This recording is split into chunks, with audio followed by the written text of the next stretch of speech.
Om Namo Bhagavate Vasudevaya. Om Namo Bhagavate Vasudevaya. Om Namo Bhagavate Vasudevaya. Om Namo Bhagavate Vasudevaya. Om Namo Bhagavate Vasudevaya.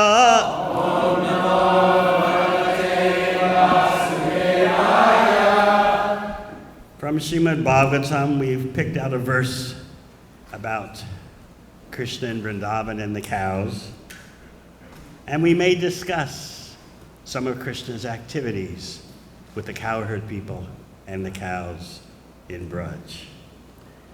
This is 3rd Canto, Chapter 2, Remembrance of Lord Krishna, Text 29. Seva Godanam Lakshmya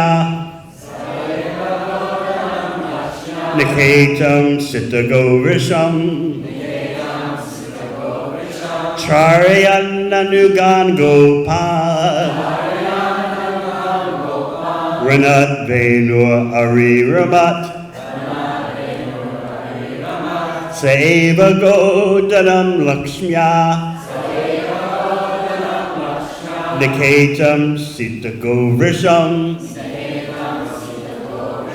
Charayannanugan Gopal Ranat Venur Ariramat Seva Godhanam Lakshmya Niketam Sitagovrisham Charayannanugan Gopal Ranat Venur Ariramat.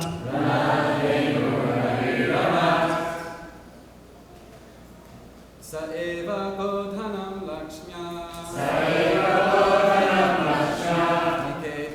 Sitagovrisham Charayan Anugan Gopal Ranat Venur Ariramat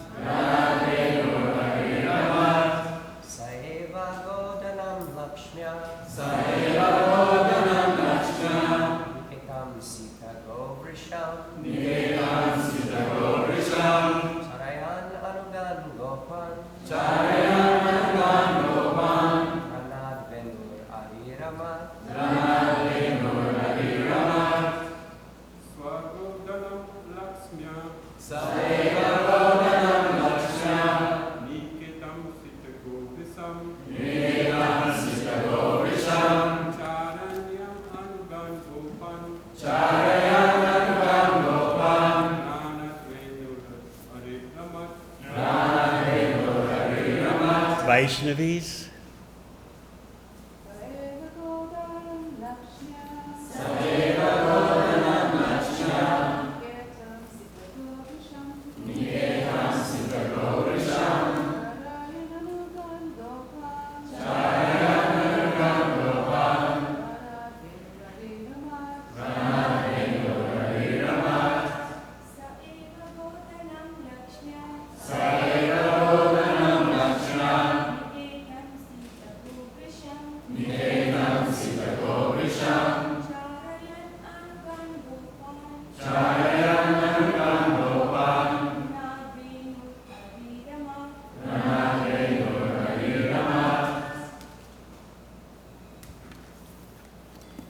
Sa, he, Lord Krishna.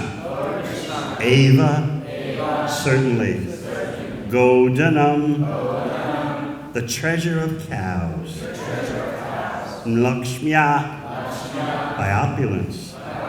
Niketam, reservoir. Sitagovrisham, beautiful cows and bulls.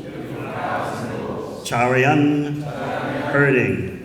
Anugan, the followers. Gopan, cowherd boys. Ranat, blowing. Venu, flute. Ariramat, enlivened.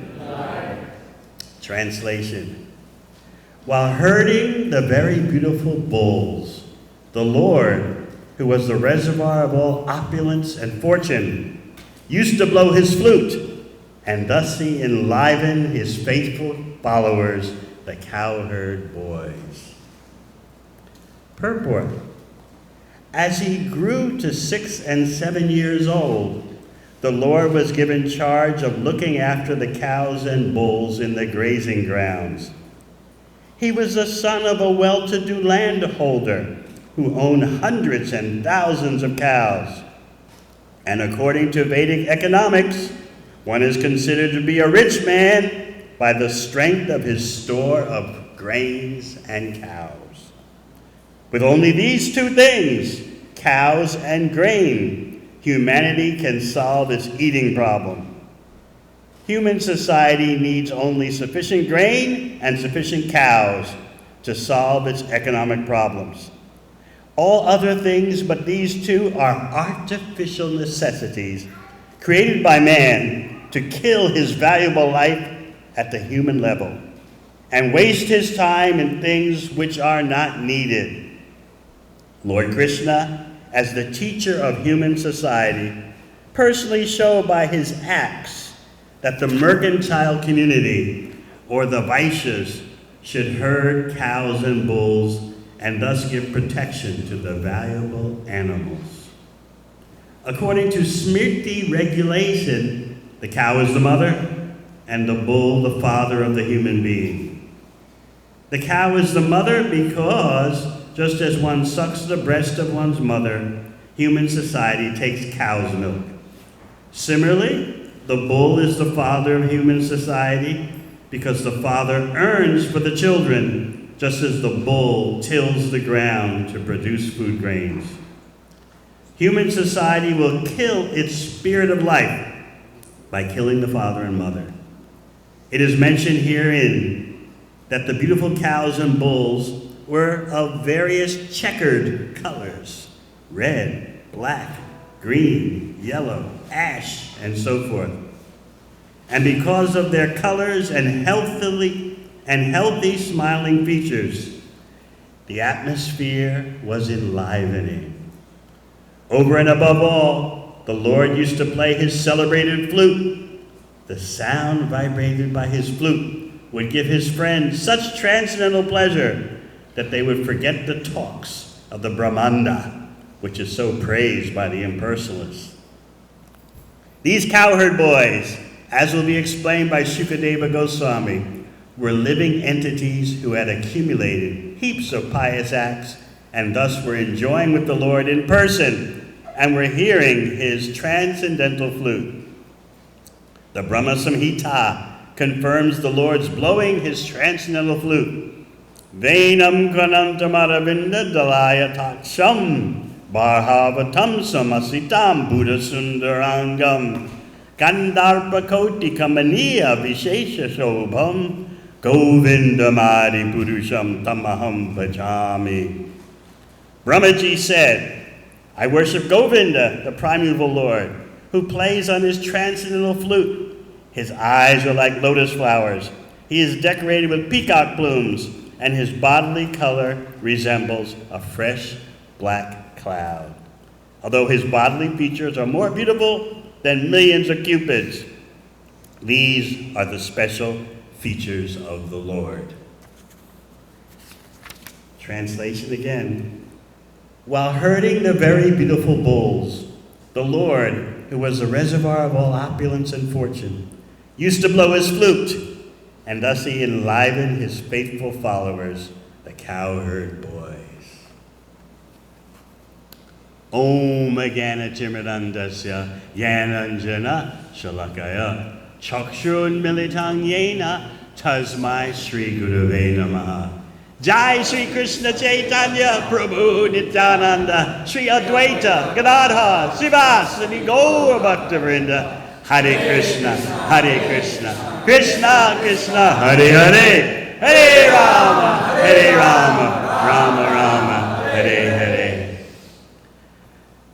So here we are at Gita Nagari discussing Krishna the cows, Vrindavan, and also in the purport, Srila Prabhupada gives some very important instruction for human society. What is real economic development? Grains and cows. In the second canto of Bhagavatam, Shukadeva Goswami gives a very stern warning to those who have intelligence. He says, Attakabir namasu yavaratra syada pramato vyavasaya buddhi. Someone who's actually intelligent with buddhi never endeavors vigorously for material gain in this world of names. Why? Parishramam tatra samikshamana. Such an intelligent person who's a kavi, a true intellectual, understands that you're just dealing with matter in different combinations. So why struggle for acquiring matter under the names of so many different substances, which are basically just material with different names? In the purport, Prabhupada gives the example that you wouldn't stand at the seashore and hear the waves coming in and take the sound, the babble of the waves to be so serious. You wouldn't do that. Nor would you try to count the waves. Anyone here try to go to the seashore and count all the waves? Danya, did you do that?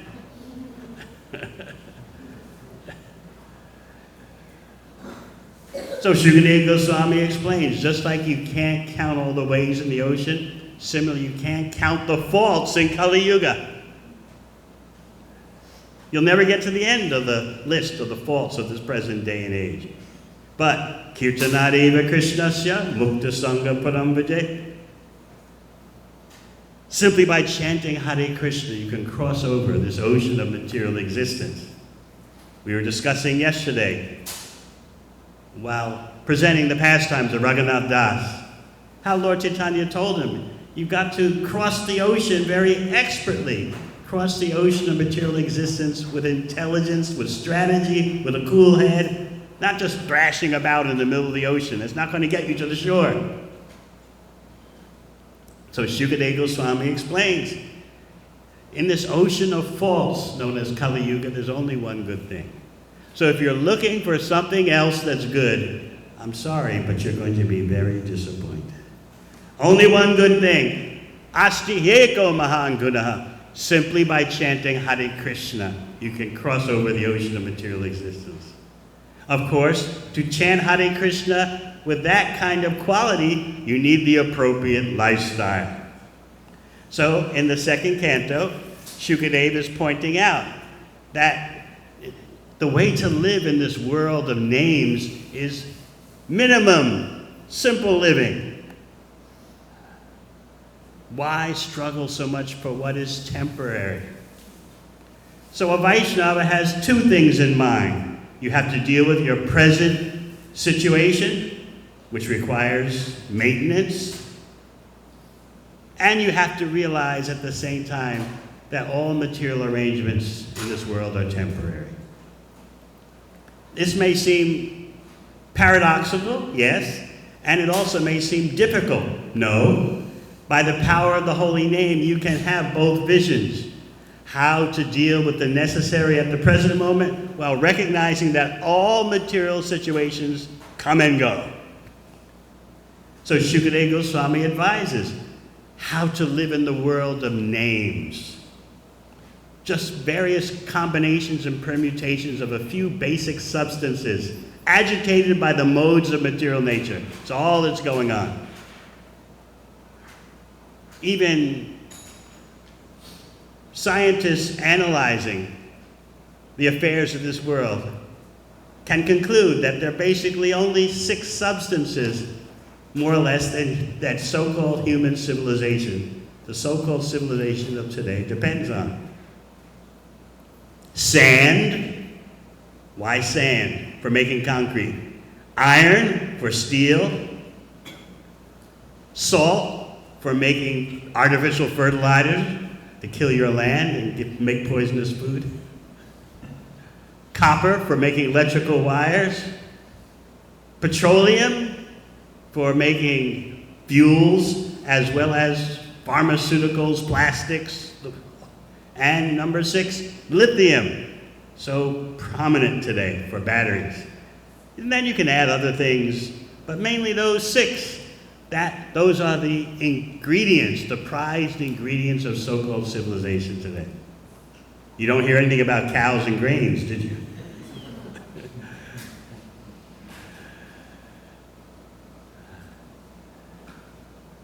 The way of real economic prosperity is understanding what is Krishna's plan for our being in this world. But our problem is forgetfulness. That's the first thing Shukadeva Goswami points out at the beginning of chapter 2 of the 2nd canto. Forgetfulness, so prevalent that even Brahma forgets. After the partial annihilation of the universe, Brahma wakes from his night and he's forgotten how to create the universe again. He's forgotten. That shows you the power of forgetfulness. And this is what we're up against on our progressive march back to Godhead, forgetfulness. This is why we have our sadhana. This is why we have our daily reading, our daily chanting. This is why we follow the 4 rules, to protect ourselves from forgetfulness, to protect our treasure of dormant and developing love of Krishna. Krishna knows the best way to live.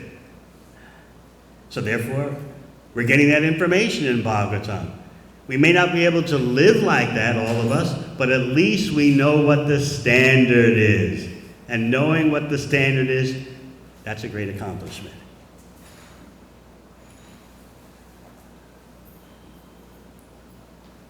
We like to point out how often Prabhupada quoted that the noblest occupation for householders is agriculture. And we also like to point out how far from that standard society today is. You've often heard me quote the statistics, how at the turn of the 20th century, in the year 1900, 40% of the American population lived on farms and worked on farms. 40%. Now it is 1.6%. Everyone wants to sit behind the screen. The Yuga Dharma, IT. But now the IT workers are being replaced by AI. Everyone is thinking, well, is my job safe? But what about working the land, taking care of cows, growing food? How unintelligent. Let's talk about Krishna and the cowherd boys, the cowherd people. I like to go to the end of pastimes, sections of the leelas that often we don't pay much attention to. We like to focus on the peak of the so-called peak of the leela and not the finales or even the beginnings. We like to feel the intense emotional peak of Krishna's leelas. But what about after Krishna subdues Kalia? Let's focus on that. He's in the Yamuna. What are the cowherd people doing? They've all fainted on the bank of the Yamuna. Krishna has created such a scene in which the cowherd people are tasting 3 things: curiosity, fear, and bliss, all happening all at once. So what's going on with Krishna? While in the water after subduing Kalia, remember he dispatched Kalia, get out of here. At that moment, the Yamuna River became unpolluted and clean and pure after Kalia had left. And then Krishna emerges from the Yamuna. Remember, all the Brijbasis are on the shore, on the bank of the Yamuna. They've all fainted. Krishna comes out of the water. He's not a drop of wetness on him. Kalia's snake servants had decorated Krishna with jewels, gold, fragrances, sandalwood pulp, exquisite attire. That's how Krishna emerges from the Yamuna. And he seems to be walking on water. But what's really happening, the acharyas explain. He's stepping on the heads of Kalia's snake servants as he walks out of the Yamuna. And he's covered with gold. Krishna is the master of bling.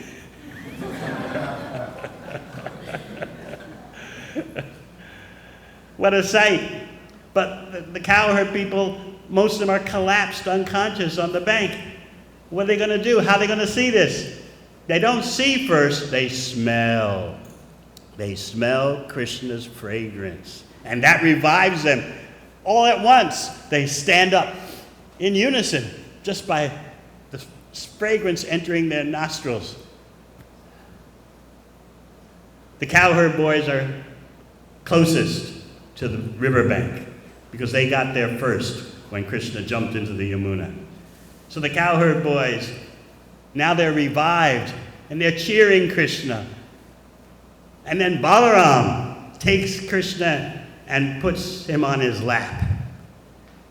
And Balaram is inspecting his limbs, inspecting Krishna's limbs to make sure there's no damage from Krishna's battle with Kalia. But Balaram knows, what's the problem? No one can defeat my brother. But Balaram was feeling sad, not because he was fearful of Krishna's plight, so-called plight, but because he saw the Brijbasis devastated. So while Balaram had Krishna on his lap, Balaram was laughing, but he mildly chastised Krishna. Krishna, you shouldn't have done this to all your friends and relatives, putting them in such anxiety, even though I know there's no problem. And where is Mother Yashoda? She was deepest in unconsciousness, after seeing Krishna caught in the coils of Kalia. So it took a while for her to be revived because of her love, her vatsalya praying for Krishna, her son. She was in complete anxiety. So she's coming out of fainting. And where's Nanda Maharaj? He's in the back. He's trying to get to the front. He has to get his way, the acharyas point out. He has to make his way through all the ladies. Normally, Nanda Maharaj is very self-composed, not hasty in his dealings, but this situation is different. I got to see my son. He's trying to get to the front. So everyone is simultaneously relieved and joyful. Along come the brahmanas, and they tell Nanda Maharaj, you need to do a festival in honor of this event. And part of the festival is giving charity to the brahmanas for the protection of your son. And Nanda Maharaj, of course, was very compliant. Sure, he gave gold and cows, real wealth.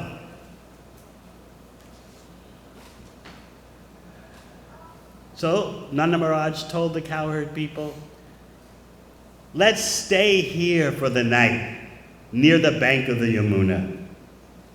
Why? He recognized that all the cowherd people, the Brijbasis, were so drained emotionally by seeing Krishna go through that whole Kalia Leela. They had cried so much by seeing Krishna caught in the grips of Kalia. They thought he was finished. Only Balaram knew, no one can defeat my brother. My brother he's playing with some insignificant water snake known as Kalia. He won't play with me in my expansion as an Antashesh, but here he is playing with some silly little snake. water snake named Kalia. So the emotional devastation was actually quite blissful. That's the nature of the spiritual rasas. What is devastating, apparently, is a source of bliss. What is anxiety, apparently, is a source of bliss. So the cowherd people decided, we'll stay on the bank of the Yamuna tonight. First of all, they were emotionally drained, as we pointed out. Secondly, they were physically drained. They were hungry. They hadn't eaten. This is all Leela, of course. They have no material bodies. And number three, they were just wanting to stare at Krishna, soak up his beauty unlimitedly. They didn't want to go back to the village. Let's just stay right here and stare at Krishna. That's a legitimate devotional activity. Can you imagine someone saying to you, I just want to be around you and stare at you? You'd be highly uncomfortable. But in Vrindavan, this is totally not only permissible, it's part of the essence of life there. Let's just stare at Krishna's face. Maybe sometimes when you come before Radha Damodar, you may sometimes get that urge, let me just stay and stare. And you're allowed to do that. So they encamped near the bank of the Yamuna. Now there's some difference of perception by the acharyas because Krishna's pastimes are multifaceted unlimitedly. Some say they weren't exactly near the Yamuna River because they feared the river was still poisonous even though Kalia had left. Others say no, they were right on the bank of the river. The others say, well, they couldn't have been right on the bank of the river because of what's going to happen next. Forest fire. So they went to sleep for the night. Late. They stayed up late. Why did the Brijvasis stay up late? Because they were all just talking about what they had seen. Not all of them had seen Krishna dancing on Kalia because they were unconscious. But they saw Krishna come out. All of them saw Krishna come out of the Yamuna. So whether they saw or not Krishna's dancing on the heads of Kalia, everyone was talking about the beauty of Krishna and his spectacular defeat of Kalia. Finally, late at night, most of the Brijvasis went to sleep. Who stayed awake?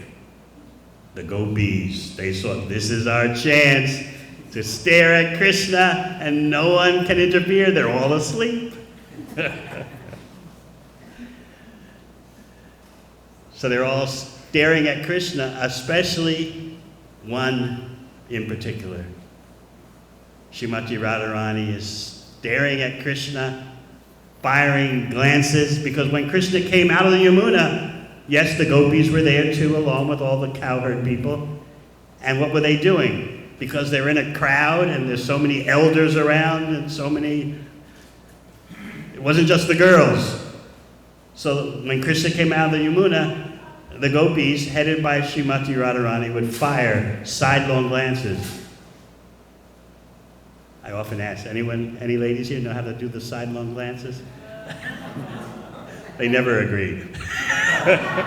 I'm sure it's known, right? It's an art, right?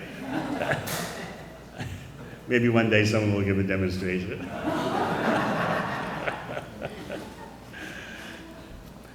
Dina Palika, can you give a demonstration? That's one of the treasures of Vrindavan, the sidelong glances that the gopis give out of the sides of their eyes at Krishna. Very discreet, yet very powerful. So when all the other Brijvasis go to sleep, finally at night, they went to sleep late, as we said, talking about Krishna. The gopis stayed awake. Now they could really look at Krishna. And particularly Srimati Radharani. It was like her neck was extended and her eyes locked onto Krishna's eyes. and Krishna's eyes locked into her eyes.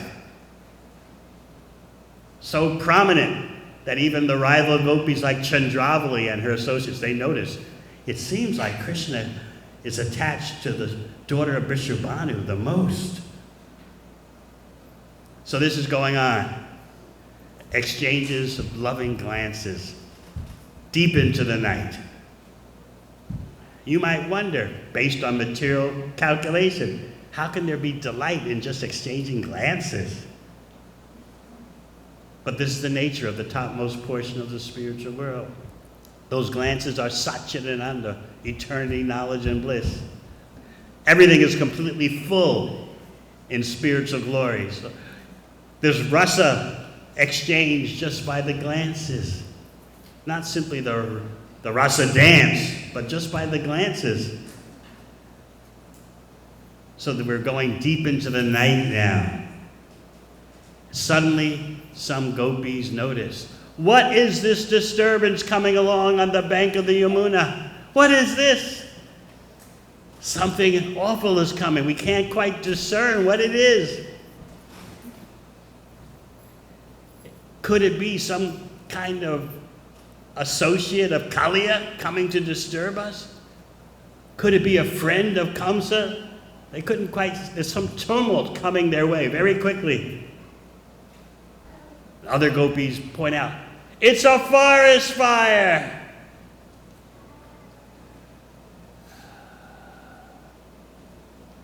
Very quickly the forest fire came upon them. And of course, what did they do? They called out to Krishna. To save their own skins? No, that's not the concern in pure bhakti. That's not the concern in Braj, the capital of pure bhakti. They were concerned about Krishna.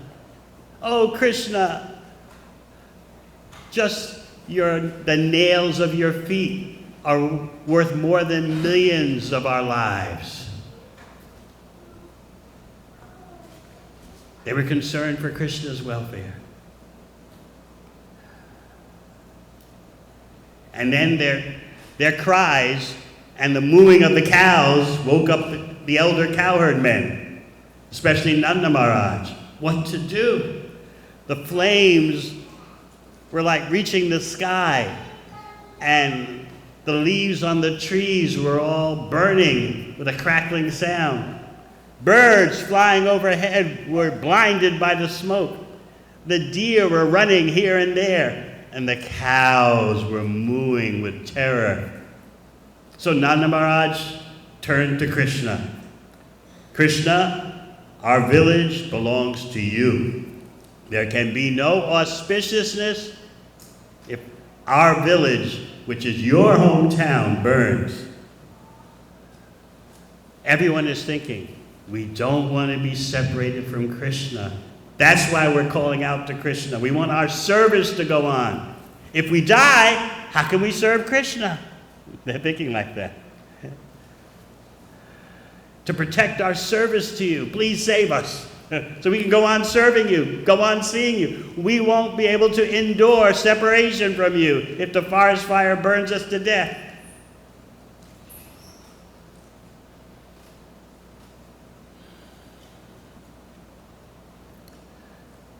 Nanda Maharaj remembered. What would he usually remember in such situations of danger? He remembered what Garga Rishi had said at the Namakarana, the birth ceremony of Krishna. Garga Rishi had said, according to Nanda Maharaj's memory, in times of danger, Narayan will enter into this boy, and this boy will save everyone. Nanda Maharaj cannot accept that his son is the origin of Narayan. I remember, he said this, don't you all remember, cowherd people? Whenever there is danger, this boy will save us because Narayan will enter into him. So therefore we turn to Krishna to save our service, to save our association with him. We're not appealing to him to save our own skin.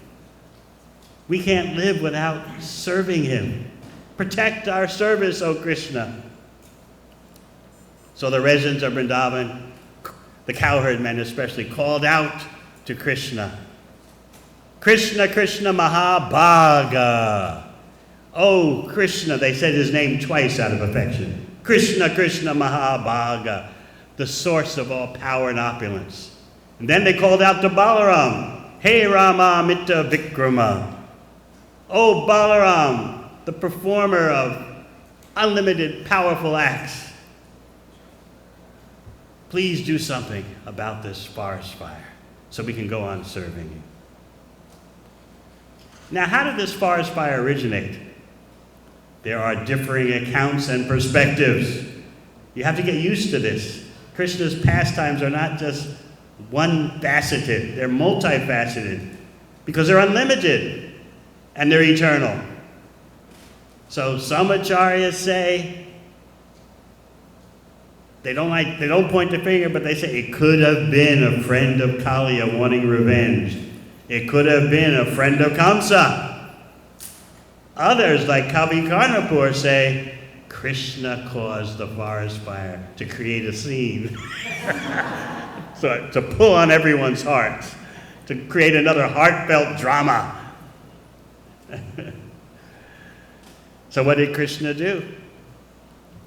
He's crying out, oh, my cows, they're terrified. The deer, all living entities are threatened. Just see how Krishna is ecological. He's caring for all of nature. The trees, their leaves are burning. Creatures are fleeing. The birds are blinded by the smoke in the sky.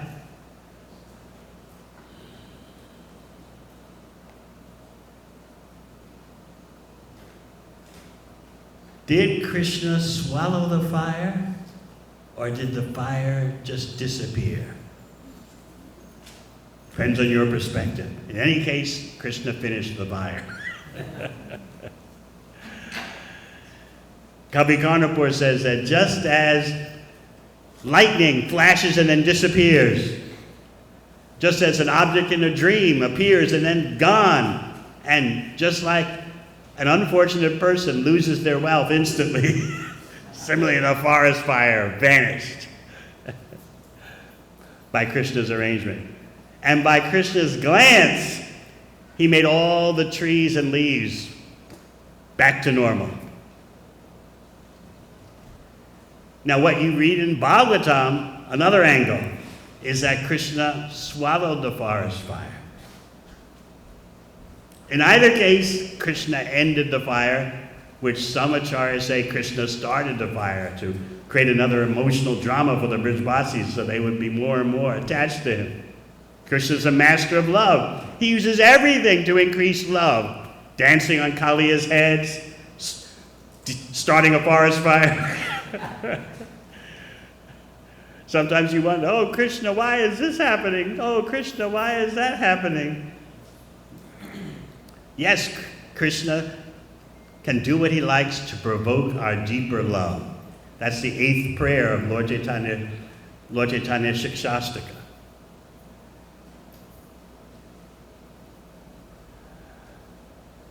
Now, taking it that Krishna swallowed the forest fire, how did Mother Yashoda and Nanda Maharaj let him do that? They know he's not God. They refuse to see him as God. But they tolerate others seeing him in that way. But they know he's not God, he's our son. But how could they tolerate seeing Krishna swallow a forest fire? There are different angles. One angle is that when Krishna swallowed the forest fire, because he's infinite, his mouth is infinite, and so he just put the fire in a small place in his infinite mouth.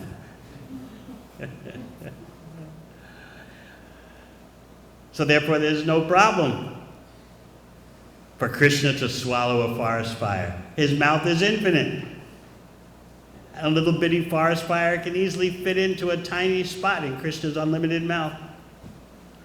And why would he do such a thing? Swallowing a burning forest fire. Because his prem, his love for his Brajvasis far exceeded any heat from the fire And also, it wasn't exactly Krishna who swallowed the fire. He has a potency, sangharika. The potency of Krishna took care of the forest fire.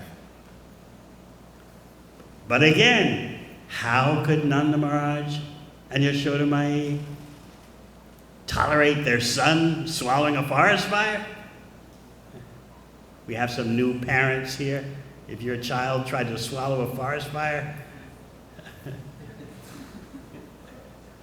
parents would be terrified. You can't do that, you can't do that. But by Krishna's arrangement, Nanda Maharaj and Yashoda Mai never saw him swallow the forest fire because they couldn't handle it. That's our little boy. So Krishna didn't let them see him do that. So let's go to the other perspective. That's Krishna started the fire and made it disappear all of a sudden. So the Brijvasis are now wondering, wait a minute, what's going on? Are we mad? Where's the fire? What happened to it? It was here and then gone. Was it actually here? Where did the fire go? So similarly, we want to be in a situation where we wonder, where did the fire of material existence for us go? You sing every morning, Samsara Dava Nanalita Loka.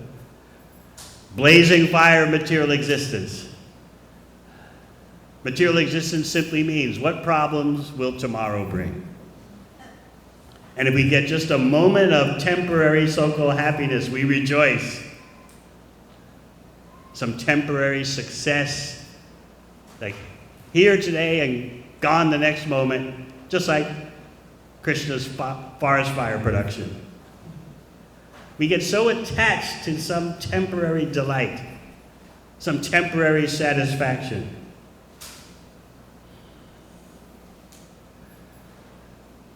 Should I tell a Gaura Leela, where Lord Chaitanya is lecturing about the futility of temporary happiness? We need to hear this because it's our nature to forget our transcendental knowledge, and it's our nature to be attached to the temporary so-called satisfaction. We sell ourselves cheap again and again and again because we forget what's better. So Srimad Bhagavatam reminds us all the time, don't sell out for the temporary glitter. Keep your eyes on the prize. Go for the treasure, your eternal treasure. Unless you hear this over and over again, you're going to forget. Under the pressure of material strain, anxiety, responsibilities, duties, relationships, never ends.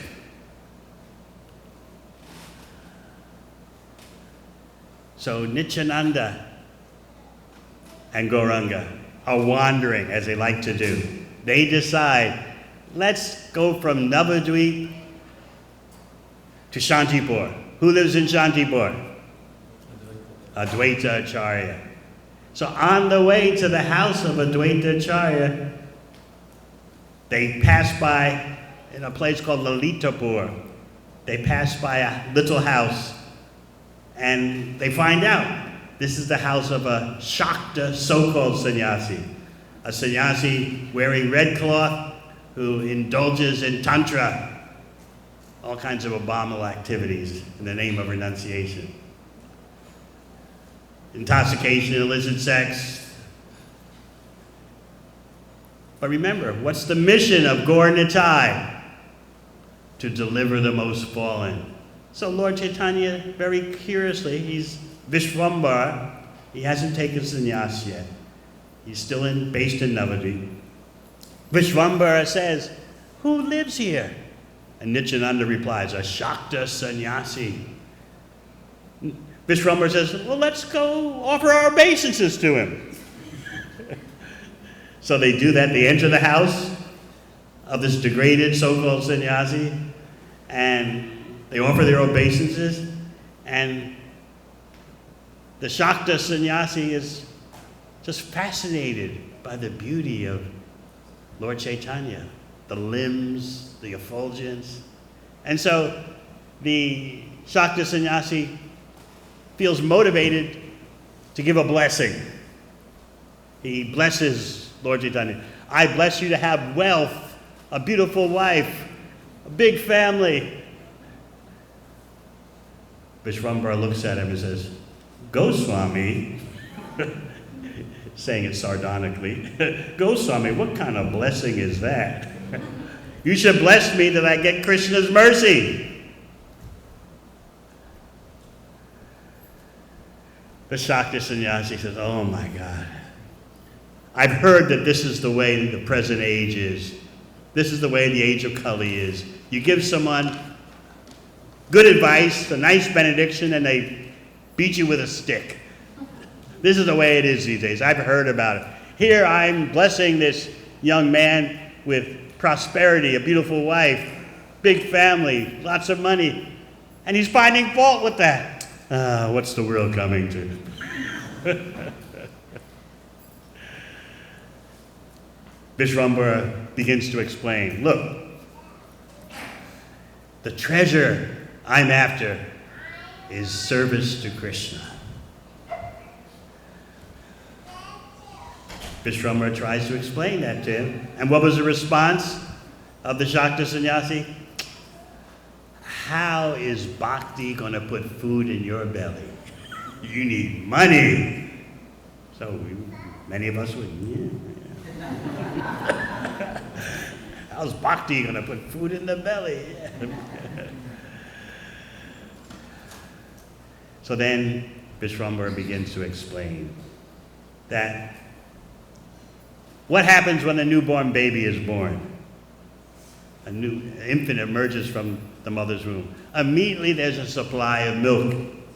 Similarly, Vishwambara explained to him, for your economic support, you're going to get what you're going to get. It's going to come. You don't have to squeeze your whole lifestyle to get what you're going to get anyway, and not a drop more. It's all according to your karma. So just like a newborn baby, the milk supply is already arranged. Similarly, for this lifetime, the amount of wealth you're going to get is basically already arranged. Furthermore, you don't ask for a fever. Anyone here beg for having a fever? But it comes. That was Vishwambara's argument. Similarly, your prosperity, your happiness will come just as a fever comes and goes. Sometimes you get what you never desired, and sometimes you don't get what you desire. It's all karma.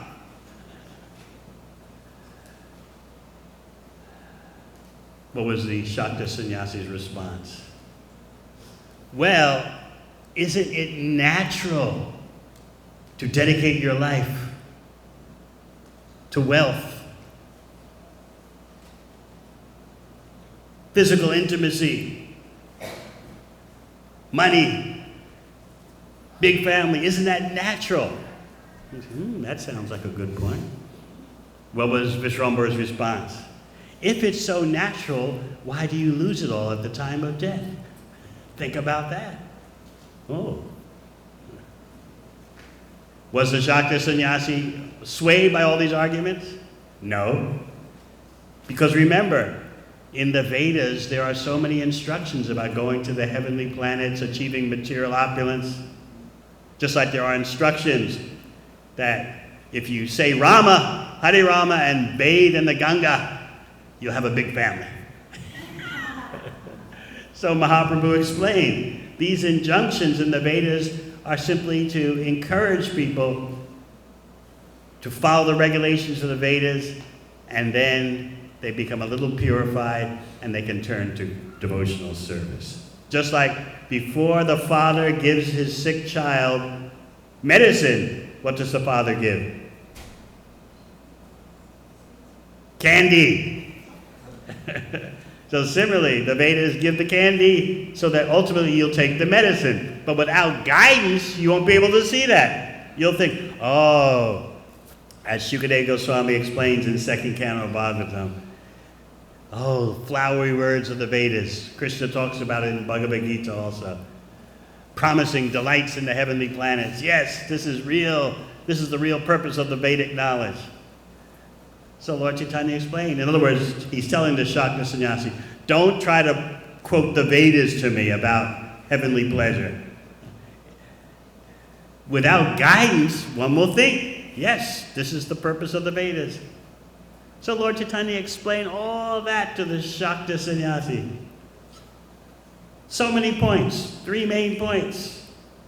A newborn infant, a fever, and death takes everything away. What was the Shakta sannyasi's response? Oh, I have been to all the holy places in India. I know the whole world. And now I have to undergo this babe trying to instruct me. Now I have to undergo this child who is still sucking milk from his mother's breast, teaching me. What's the world coming to? And then the Shakta sannyasi looked and he saw Nityananda, who was in the dress of a sannyasi, or Paramahansa. He looked at Nityananda and said, you are the reason this young boy is so deluded. Now I understand. Quickly, Lord Nityananda changed the scene. He said, look, my companion is just a little boy, as you've said, but I know your true glories. I know that you're very deep and wonderful. So the Shakta sannyasi was very pleased. Oh, yes, little boy, he doesn't know anything, but his companion, I thought, had deluded him, but actually his companion is very wise. He understands my glories. So Nityananda said, it's time for us to go. And the Shakta sannyasi said, no, don't go. Have some lunch. Take bath, have lunch, take some rest, and then go. But Lord Nityananda said, we really got to go. But the Shakta sannyasi said, no, please take lunch. Remember, what's the purpose of Gaur Nitai? To deliver the most fallen. We should always remember that about ourselves. Whenever it seems hopeless, how can my bhakti go on? Look at my circumstances. Look at my past conditioning. The more those circumstances press, the more we take shelter of Sri Sri Gaur Nitai. So, all right, Gauranga and Nityananda, they didn't go. They first went and bathed in the Ganga. Then they came back and had lunch. They only ate fruit and drank milk. They were careful about what they ate. They didn't eat any of the cooking of the Shakta sannyasi. So while they're eating, the Shakta sannyasi, he's very pleased. Oh, they've stayed. They like it here in my home. So he starts saying to Nityananda, I've got some Ananda. Wouldn't you like some Ananda? In other words, I got some wine. So Nityananda says, just didn't really give a clear answer. And Shakta kept insisting, Ananda, wouldn't you like some Ananda? And then Nityananda acknowledged what the man was offering. Nityananda had been around a bit, been to various, of course he's omniscient, but still in Leela, he's showing, I've been around to some holy places. I think what he's offering me is wine. Nityananda concluded that, but Vishvambara evidently hadn't caught on yet. He asked Nityananda, what's all this about Ananda? Nityananda explained to him, he's trying to give us wine. Immediately, Lord Chaitanya and Nityananda both stand up, wash their hands and mouth, and go jump in the Ganga with their clothes on. Demonstrating, we gotta purify ourselves. And then they began floating down the Ganga to the house of Advaita Acharya. So the question that Srila Bhakti Siddhanta Saraswati Thakur raises is, Lord Chaitanya refused to associate with Mayavadi sannyasis, yet here he is in the home of a degraded Shakta sannyasi. In this way, Lord Chaitanya is teaching that the association of those who decry the personal form, name, and qualities of the Lord, they're the worst offenders.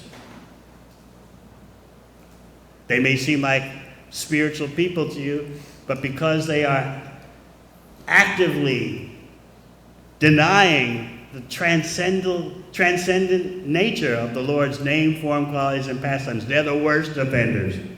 That's why when Lord Chaitanya was in Varanasi, when he first went there, the Mayavadi sannyasis heard about him coming, and they were very happy. They thought, he's one of us. He just has these funny habits of chanting and dancing with sentimentalists, but actually, he's taken sannyas from Keshava Bharati. He's one of us, which he wasn't. But Lord Chaitanya never showed up at any of their gatherings, and so they were wondering, what's with him? Why doesn't he associate with us?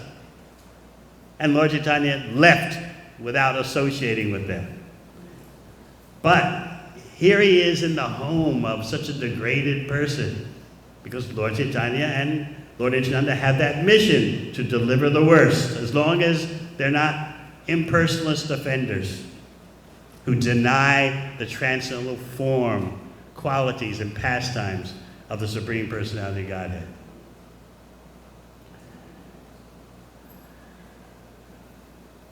So just as Lord Chaitanya and Lord Nityananda would wander in the Navadvip area, similarly Krishna and Balaram would wander with the cowherd boys, the cowherd people, particularly the cowherd boys. He wanders at night, but that's a confidential subject matter. All right. How are we going to end our wandering through material existence? Any questions?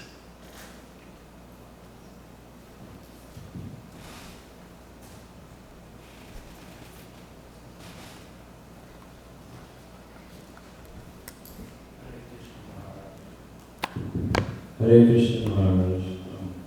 The last day of Bhakta Phil. Give him your blessings, please.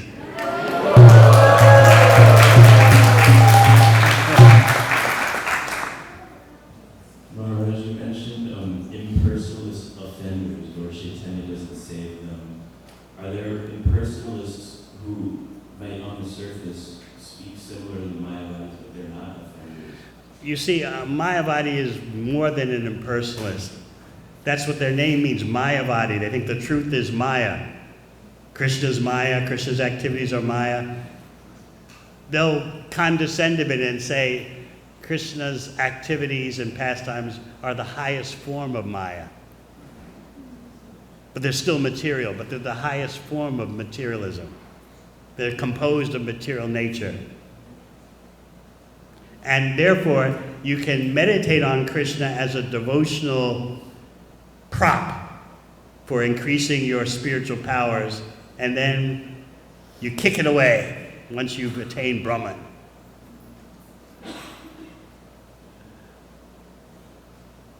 Once Srila Prabhupada was walking in Mayapur,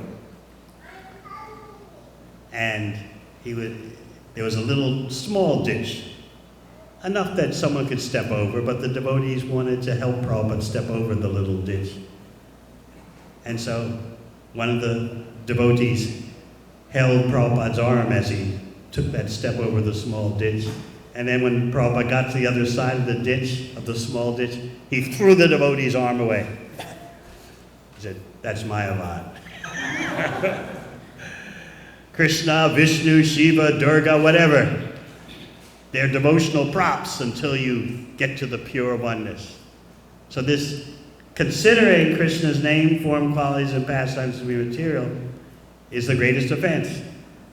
There are impersonalists, like Shukadev Goswami started out. He said, I was certainly merged in Brahman, certainly liberated into impersonal Brahman, but then I heard the pastimes of Krishna recited by my father. He didn't have anything against Krishna's pastimes and qualities. He just was at a certain level. And then he heard this higher level. Same with the Kumaras, Tasnaravinda Nayanasya Padaravinda. What did they do? What happened to them? They smelled the fragrance from the lotus feet of Krishna, the saffron dust particles on the lotus feet, and their whole consciousness changed. So you could say they're Brahmavadis. They just thought this is a phase, but they didn't have anything against the higher phase of Bhagavan. But Mayavadis, they're the worst offenders. Chaitanya Charitamrita tells you that again and again. But Lord Chaitanya schemed to save even them.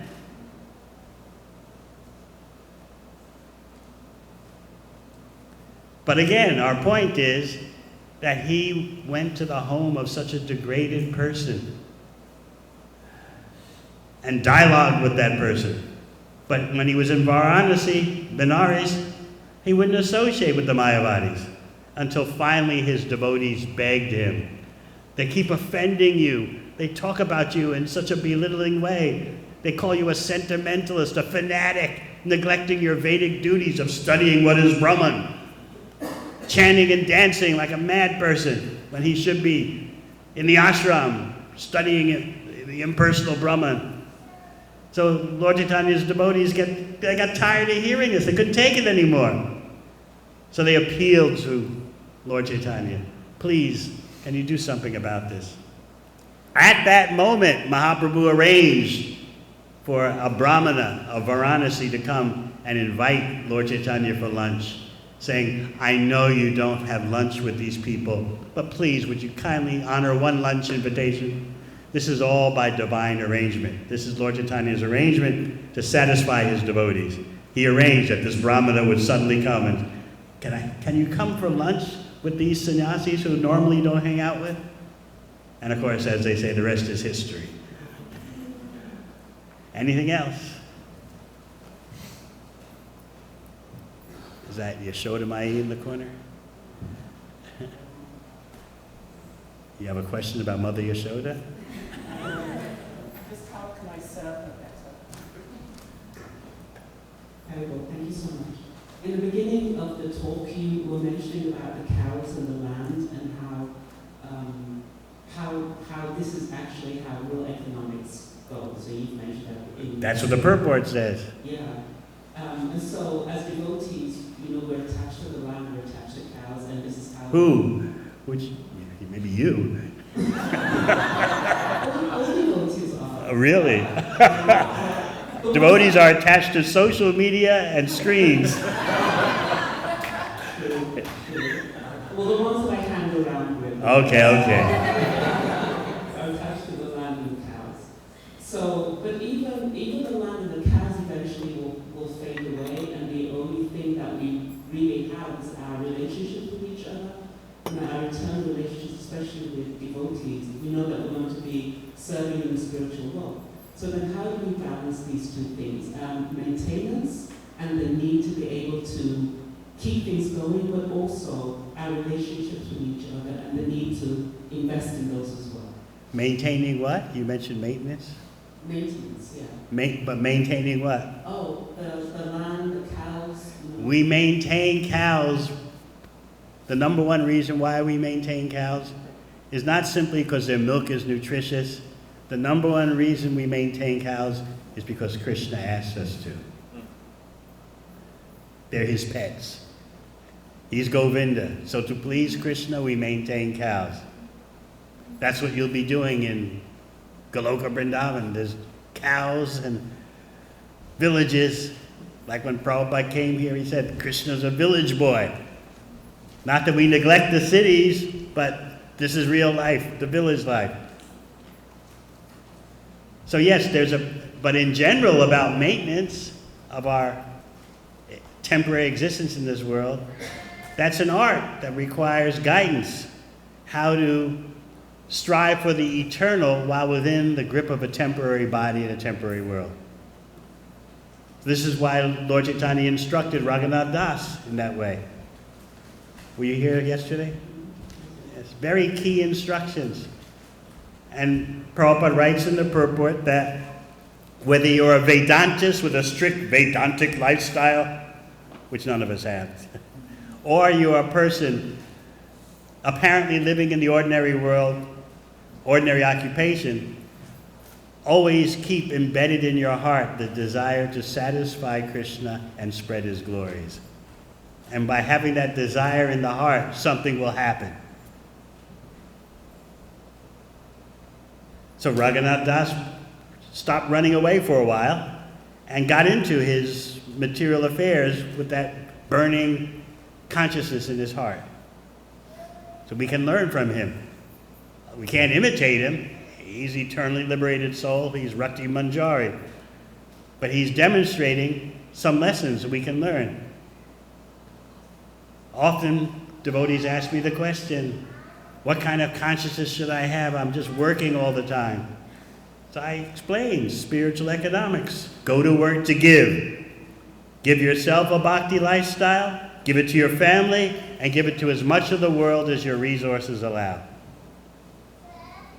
Go to work to give, whether it's you can only spend a tiny bit on Krishna's glories, or you can spend billions. Do according to your capacity. Krishna knows your capacity. That's my answer. Can I add a little bit more? I knew you would. She's not going to let me off the hook very easily. So Krishna says, like you said, serving Krishna is the highest thing. But Krishna says, even greater than serving me is serving my devotees. So Yes. still, that sense. That's part of bhakti, isn't it? As you just said, that's serving Krishna. When you're serving the devotees. Because as we all know, one who says he's my devotee is not. But one who's the devotee of my devotee, that's my devotee. So that's all part of bhakti. But thank you for making me enunciate what should be obvious, but maybe what is not obvious. So I thank you for your contribution, your teamwork.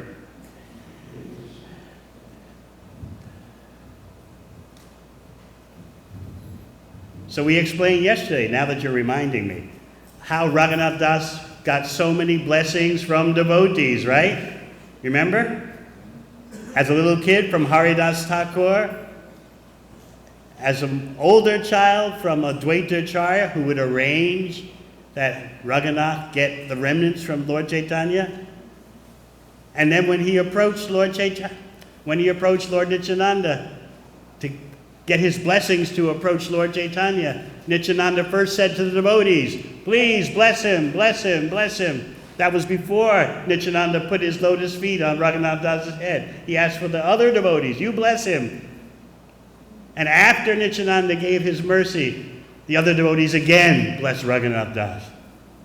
So I explained yesterday, it's teamwork between the devotees, Guru, and Krishna. It's all is necessary.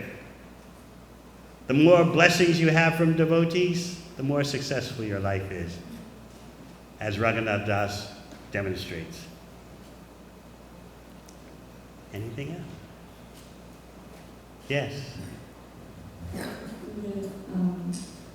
You were talking about the glances between Radha and Krishna, that glance is full of eternal blessed knowledge. And I cannot understand that, but I was thinking about when, I don't remember who's the one who glances, the rich expansion of Krishna is the one who glances over material nature before it manifested. So, Glances over material nature? Yeah. That's Mahavishnu. And there a difference? Can you explain more the differences between those kind of two glances? Two glances? The glances from Mahavishnu to the material nature versus Radha and Krishna. Can you explain a little bit more? Because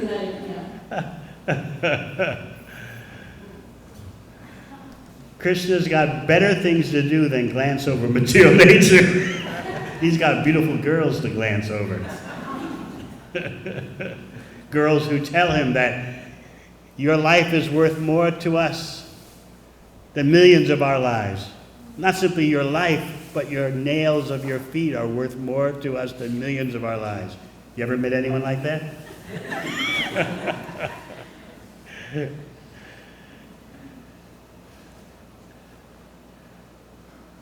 I was going to ask you, can you say that to Nagaraj Nitai? Don't try.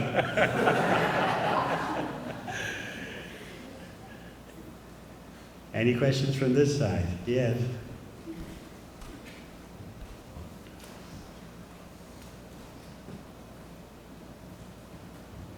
Thank you very much for the class.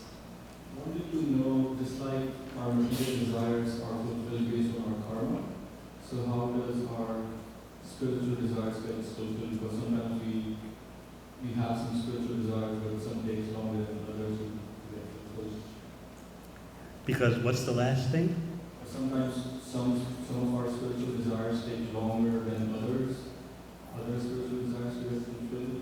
So how do we? Bhakti is personalism. You can't hurry love. Krishna operates on his own schedule. He does things, even to a brand new devotee. Krishna's personal interference in your life begins. Just like what Krishna did in Vrindavan. Kavi Kanapur says he started a forest fire just to increase more love.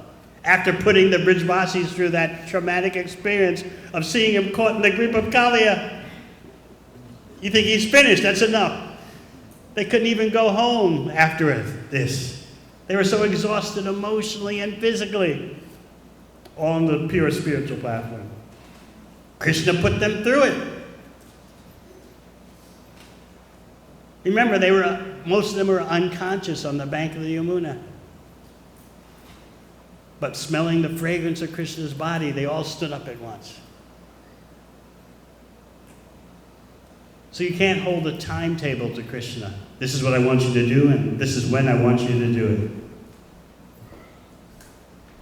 You'll be a father in a few months. Your infant will be dependent on you. Your infant's not going to be able to dictate to you. Completely dependent.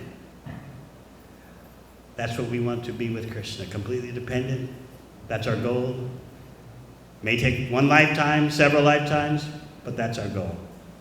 How to take complete shelter of Krishna. So much so that,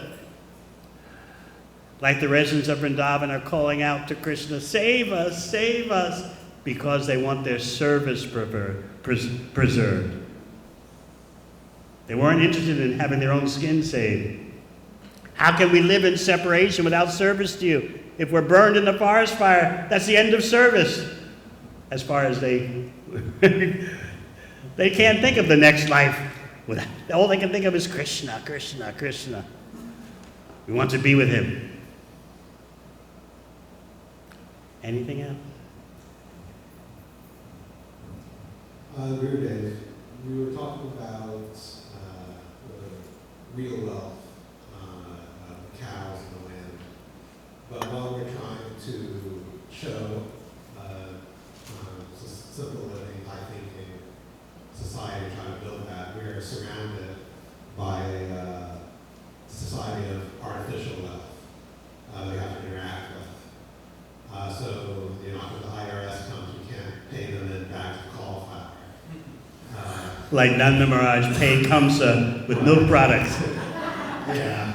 So how do we balance? But when trying to interact with those kind of entities, with the surrounding society, we might have to introduce complications in order to make money, basically. So how do we balance showing the example of simple living, high thinking, versus the practical necessities of having to interact with the wider society? Keep your life, whether you're in the village or in the city, keep it as simple as possible. Life is getting increasingly more complicated. Talking about the material setting. Constant efforts required for whatever ashram you're in. Constant efforts required how to keep it simple. Have that goal in mind. Continue hearing about it. By continue hearing about it, it's harder to forget it. That's what Prabhupada said when he came here. Krishna's a village boy, but we're not going to forget about the cities.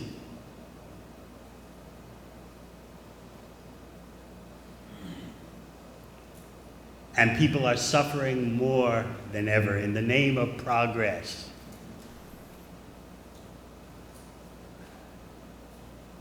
The rates of mental depression, anxiety disorders, or suicidal thoughts, it's just all gone through the roof. What relief can people get unless they have the association of devotees? And the association of devotees has to be of such quality that indeed it can give people relief. First of all, we have to give relief to ourselves by our own association. A lot of work to do. As we were explaining yesterday, Krishna sees your headaches that you're undergoing in serving him. And what's the reward he gives you? An increased taste for hearing Bhagavatam. And how do you hear Bhagavatam with the greatest taste?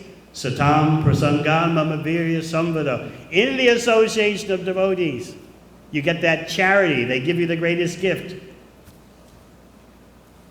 Talks about Krishna, which become increasingly sweeter and more powerful and more transformative. That's the science of bhakti, Mr. Scientist. Anything else? It's the last day of Bhakta Seth.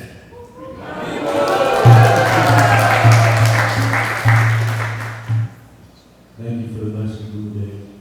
I guess the question I have is, I know you mentioned during your presentation that Kalia was sent away from the Yamuna, and then the Yamuna became polluted. I read that something along the lines in Bhagavatam, I can't remember exactly where, that the saintly persons have the ability to purify holy places of pilgrimage whenever the sins are left there. But I guess I'm a little confused on, I guess, how, the Yamuna, for example, can become polluted when it's in connection with the lotus feet of Vishnu.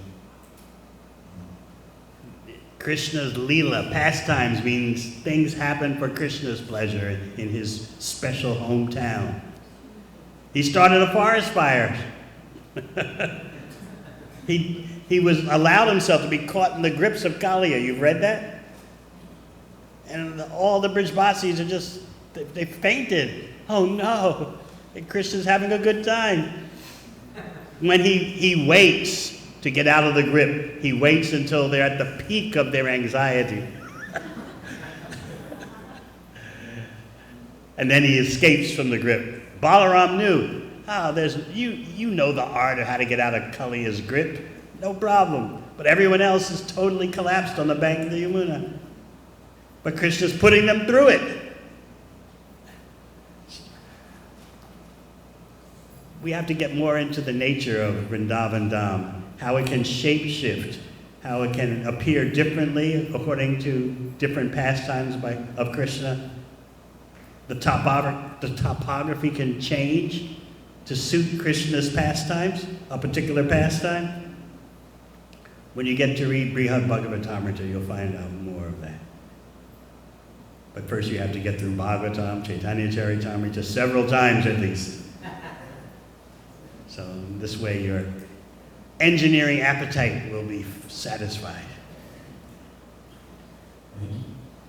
Anything else?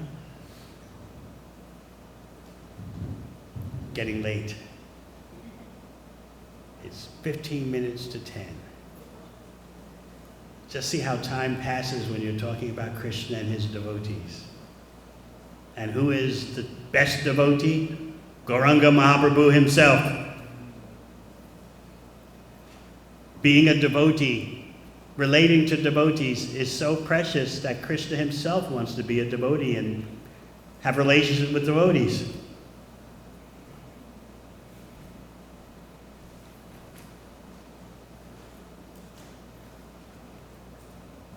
one last Gaur Leela. Quick one. Krishna Chaitanya, Lord Chaitanya is wandering in Navadvip with not Nityananda this time, but Srivas. And as they're wandering, they walk past a tavern. Where was I telling this before? Does anyone remember? Not here. Oh, it was in Gaur Prem's house in East Hanover after I just landed at the airport.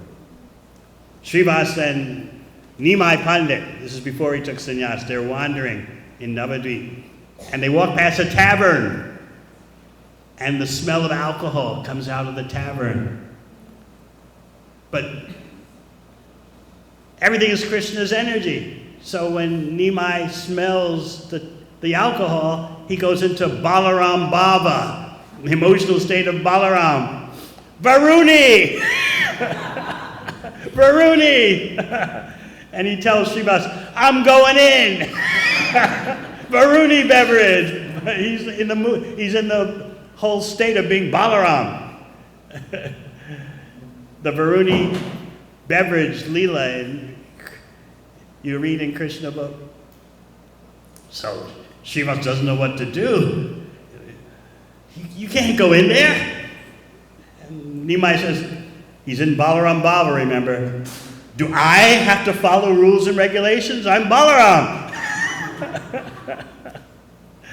I'm going in. So Srivas Thakur has to think quickly. He said, number one, what will happen to following religious principles? Your dharma personified. If you go in the tavern, people will be encouraged in their illicit activities. Number two, the offenders, those who are offending you now, what will they say after this?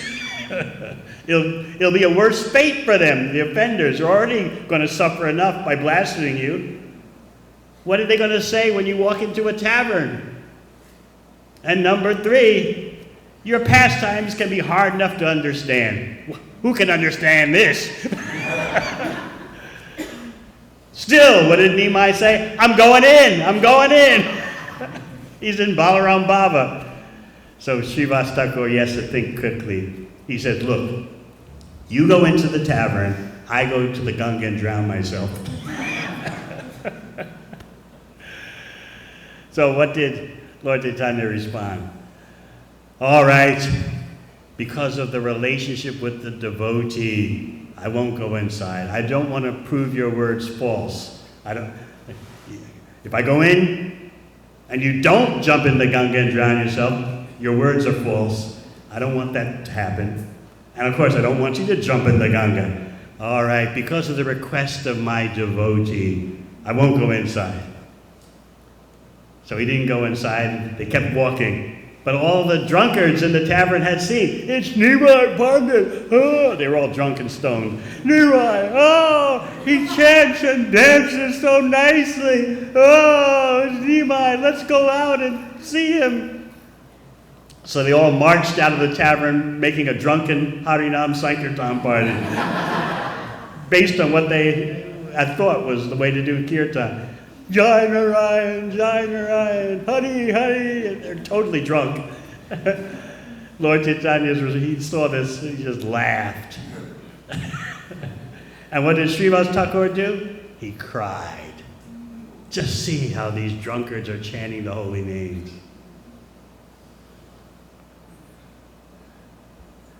All right, thank you very much. Hare Krishna.